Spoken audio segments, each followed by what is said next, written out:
to speak more to what can be done within the tight boundaries of the healthcare system or within a clinic or health system itself, we need to step back and analyze ways in which our healthcare system, our healthcare intake, our electronic medical records, our training of healthcare providers is cisnormative, or normalizes or assumes that all people are cisgender, and often assumes heterosexuality as well.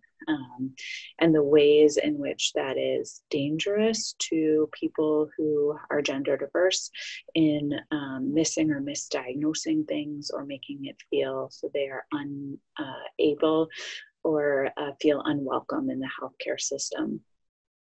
That can be as simple as having people analyze whether in their healthcare record there's really a way to record sexual and gender minority data information.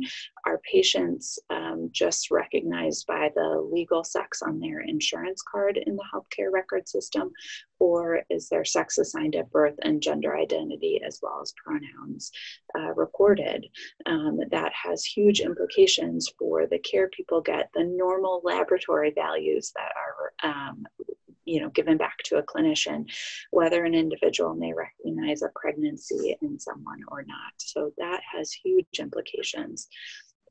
Simple things related to visitors or patients entering the healthcare system and the badges that they wear or given the option to wear. Recognition of gender minority people and sexual minority people in advertising campaigns, in publicity, in the faculty and staff that is employed by the hospital. So those are all really big things that healthcare systems need to be thinking about. And then down at the clinic level, certainly frontline staff training is really important. And I think we often tend to think about, gosh, we need to better train our docs, or we need to better train our physician assistants, or maybe even our nursing staff people think about. But really, somebody's first interaction with the healthcare system is often that registration staff. Right?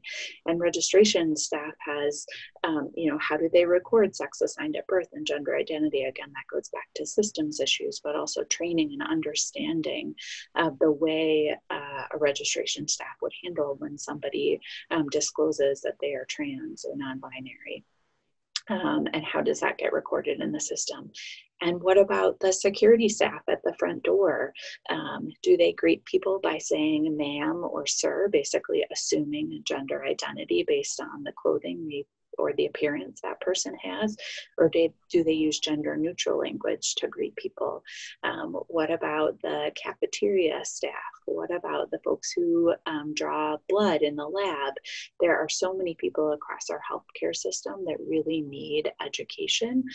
I always say when I'm doing trainings related to providing care for trans and non-binary people, that nobody comes to work on a day and says, you know what I want to do today? I want to ruffle some feathers and make patients and visitors and families feel uncomfortable. That's what I'm going for today.